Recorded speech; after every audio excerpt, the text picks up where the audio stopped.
Success and wealth. Does it seem to you like it's everywhere? Constant images and videos of exotic cars, private jets, extravagant vacations and massive mansions.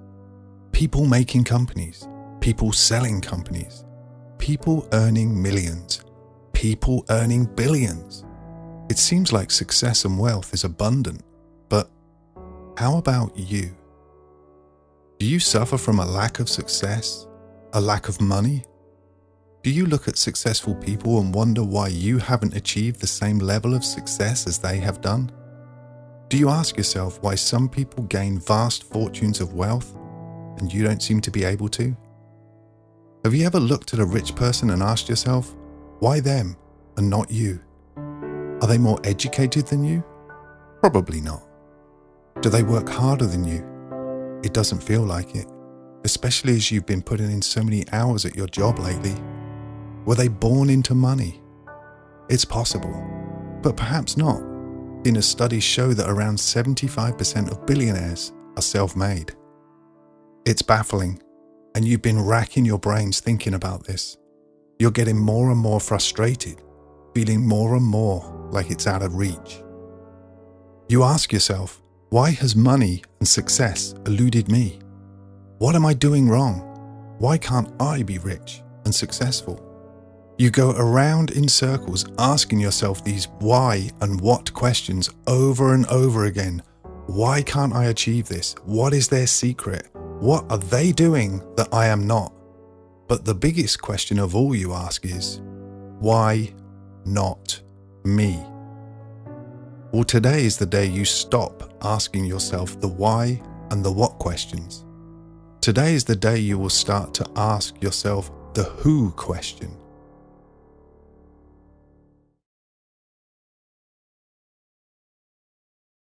I want you to imagine for a moment that you are a very good football player.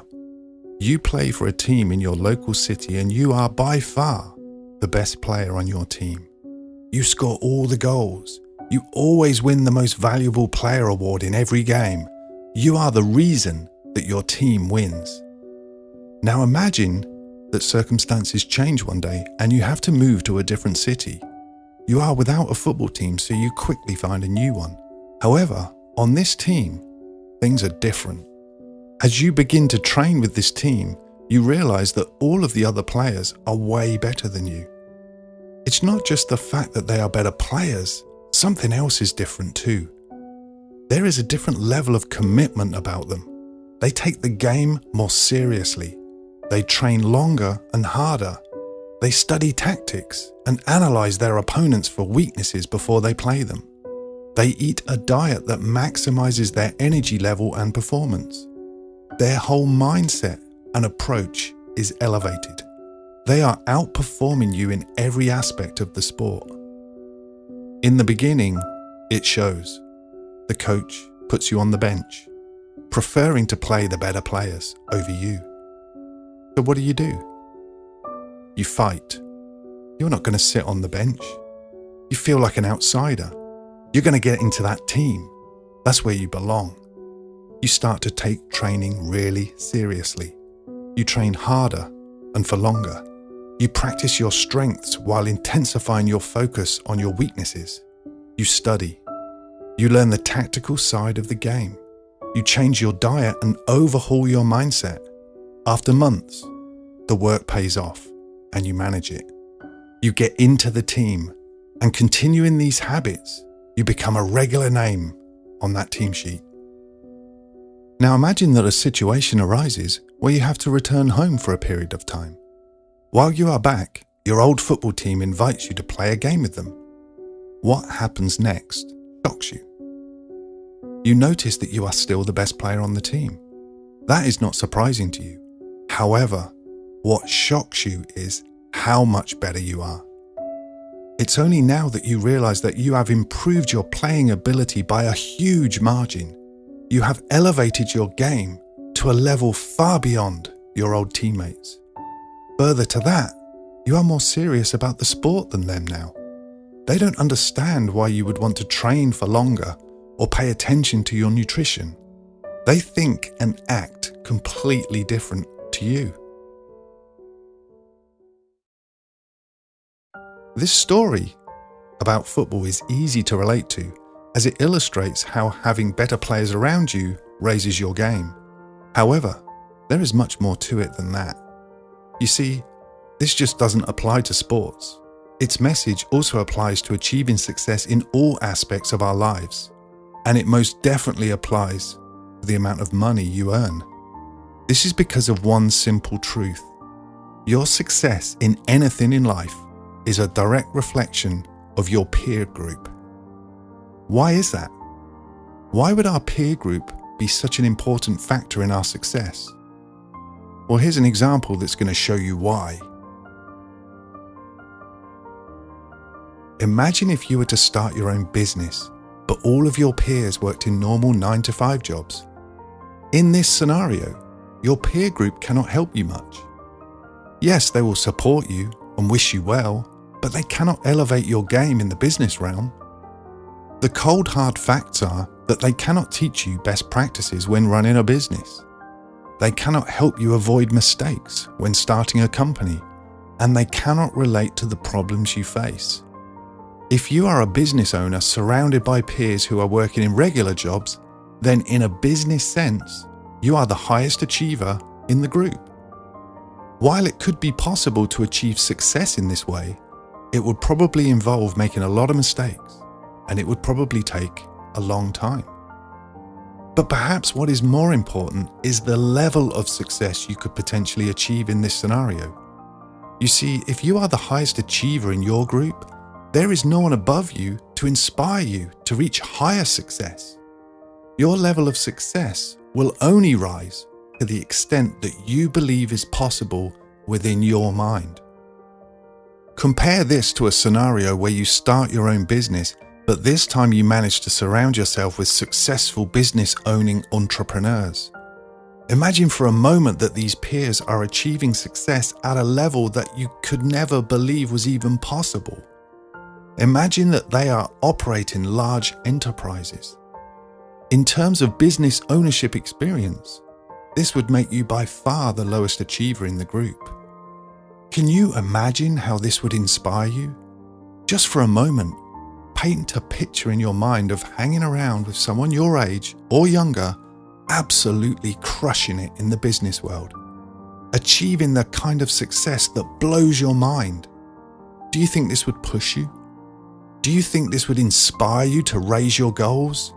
Do you think that hanging around these peers, learning from them, adopting their best practices, modeling their habits and watching them overcome seemingly insurmountable problems would raise your level of success? Of course it would.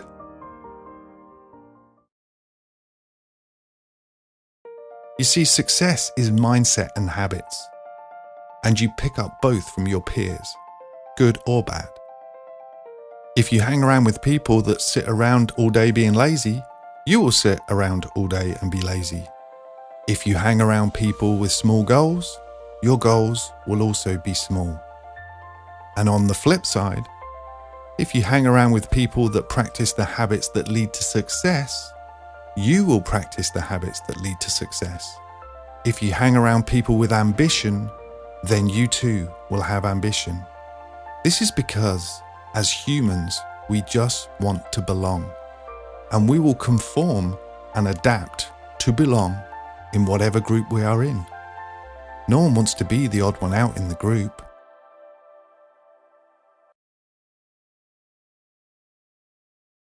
And this leads us to money. Do you earn around the same amount as your peers? The statistics say that you do. Studies have shown that we generally earn within 10% of our peers. Let's say that you're actually getting paid more than your peers, making you the highest achiever in your group in terms of wealth. If your peers are all comfortable in their jobs and unmotivated to earn more, this could be a death sentence for your money-making capacity. With no inspiration or people challenging you from above, it's likely that you will remain earning around the same as them. Is that what you want? You see, even if you do decide that you want to earn more money, it's likely that their influence is reinforcing your limiting beliefs about how much money you think you could possibly earn. Now compare this to a scenario where you manage to surround yourself with ambitious people who are all earning way more money than you. Mind-blowing earnings. Just being around people like this would motivate and inspire you. Seeing people just like you earning more than you could ever imagine was possible would obliterate your limiting beliefs on what you think you can earn. You would develop a desire to be like them, to earn more like them.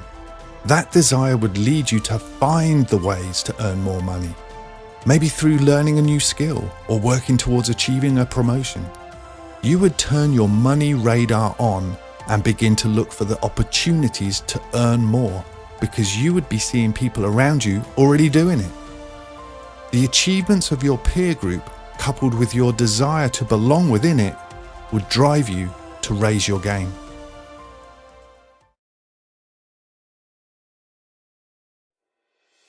So if you're looking for wealth or success in absolutely anything, don't ask why, ask who.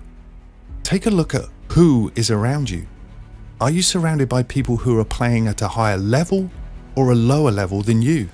Do your peers challenge what you believe to be possible for you, or do they reinforce your limiting beliefs? Do your peers encourage you and lift your confidence, or discourage you and lower your confidence? Do your peers foster an expectation that you will step out of your comfort zone, or do they encourage you to stay comfortable exactly where you are? Remember that your life will always be a direct reflection of your peer group. So with that in mind, never, ever aim to be the best player on your football team, because if you are, it means you are on the wrong football team.